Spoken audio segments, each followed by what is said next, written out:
Imagina um país que deve o equivalente a 260% de tudo que produz em um ano inteiro. Um número tão absurdo que, se fosse qualquer outra nação do mundo, já teria sofrido uma crise devastadora, uma fuga de capitais, uma hiperinflação ou um calote histórico.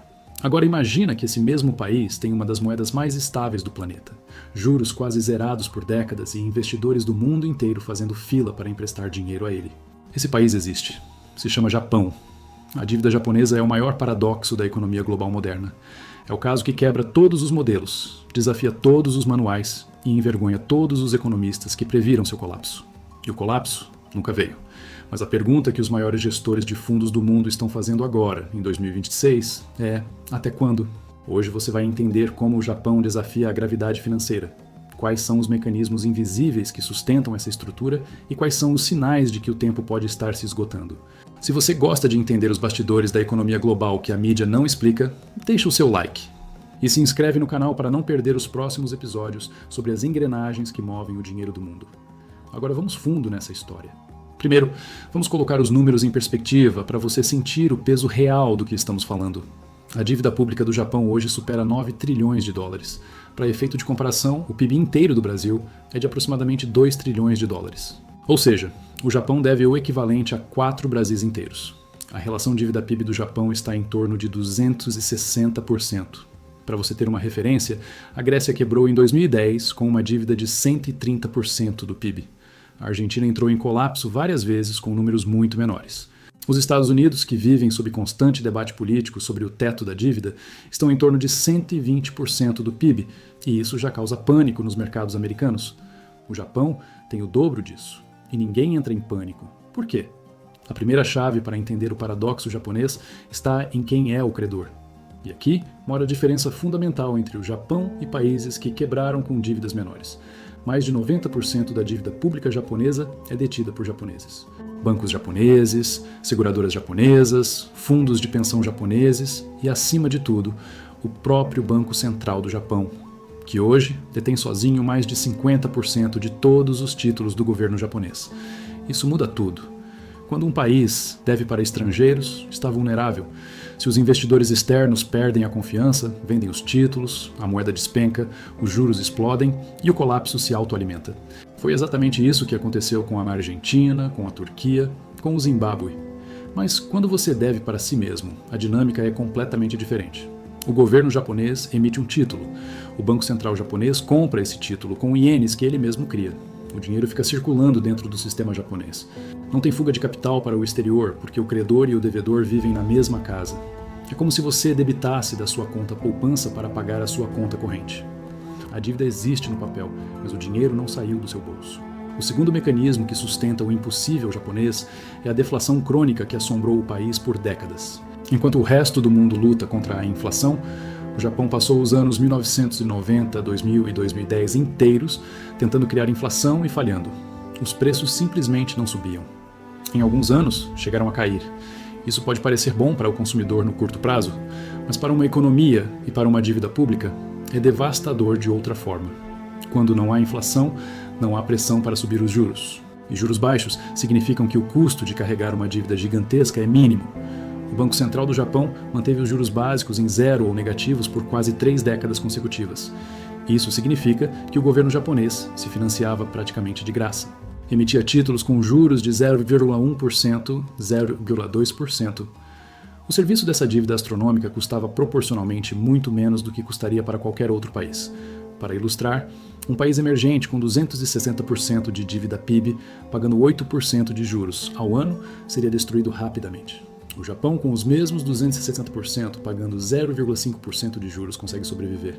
Os números absolutos são iguais, mas o custo real é completamente diferente. O terceiro pilar dessa estrutura é cultural e demográfico, e é talvez o mais fascinante de todos. O Japão tem uma das populações mais velhas do mundo. Mais de 30% dos japoneses têm acima de 65 anos, e os japoneses poupam. Poupam muito, poupam há décadas, poupam por disciplina cultural, por desconfiança no consumo, por preparação para a velhice. Esse pool gigantesco de poupança interna precisa ir para algum lugar. E, historicamente, os japoneses colocaram esse dinheiro em títulos do governo japonês, em depósitos bancários, em fundos de pensão que, por sua vez, compravam mais títulos do governo. Criou-se um ciclo de financiamento interno quase perfeito. O governo precisa de dinheiro, emite títulos, e o próprio povo japonês, através de suas poupanças e fundos de pensão, financia esse governo, sem depender de capital estrangeiro volátil, sem estar sujeito ao humor dos mercados internacionais. É uma economia que, em certos aspectos, funciona como um sistema fechado. E sistemas fechados têm propriedades que sistemas abertos não têm. Mas se tudo isso funciona tão bem, por que os economistas mais respeitados do mundo continuam olhando para o Japão com crescente preocupação em 2026? Porque as 3 colunas que sustentam esse edifício estão começando a rachar simultaneamente. A primeira rachadura é a inflação. Pela primeira vez em décadas, o Japão está enfrentando inflação real e persistente, impulsionada pelos choques globais de energia e alimentos. Isso forçou o Banco Central japonês a começar lentamente e com enorme resistência a subir os juros. Cada 10º de ponto percentual de aumento nos juros representa dezenas de bilhões de dólares a mais no custo anual da dívida. Com 9 trilhões de dólares em dívida, pequenas variações nos juros têm impacto devastador. A segunda rachadura é demográfica. A população japonesa está envelhecendo e encolhendo. Os idosos que pouparam a vida toda estão agora na fase de gastar, de sacar suas poupanças para custear a aposentadoria. Isso significa que o pool de poupança interna que financiava o governo está começando a diminuir. Menos poupadores jovens, mais sacadores idosos. A terceira rachadura é o próprio tamanho do Banco Central. O Banco Central do Japão já detém mais de 50% de todos os títulos públicos japoneses e também é o maior acionista da bolsa japonesa. Ele comprou tanto que praticamente não sobrou mercado livre. Quando um banco central chega a esse ponto, sua capacidade de manobra se torna extremamente limitada. Qualquer movimento brusco pode colapsar o mercado que ele mesmo criou. O chamado Widowmaker Trade, ou a aposta da viúva, é o nome que os traders internacionais deram à estratégia de apostar contra os títulos japoneses. Ao longo de 30 anos, dezenas de fundos bilionários fizeram essa aposta. E todos perderam. O colapso nunca veio. Por que economistas e investidores continuam errando na previsão do fim japonês? Porque aplicam modelos criados para economias abertas em uma economia que opera por regras próprias. O Japão tem soberania monetária plena sobre uma moeda que ele mesmo emite. Nunca vai ficar sem ienes da mesma forma que um país que deve em moeda estrangeira fica sem dólares. Mas há um limite para tudo. Se houver colapso, será lento, será diferente. Será uma perda gradual de confiança na moeda, uma inflação persistente que corrói o poder de compra dos próprios japoneses que financiaram o governo por décadas. Não um colapso explosivo, mas uma implosão silenciosa. A história da dívida japonesa ensina lições que vão muito além do Japão. Ela mostra que a sustentabilidade de uma dívida não depende apenas do número absoluto, mas de quem são os credores, em que moeda a dívida está denominada, qual é o custo de carregamento e qual é a dinâmica de confiança interna. Ela também levanta uma questão filosófica profunda sobre o que é dívida pública quando o credor e o devedor são essencialmente o mesmo povo.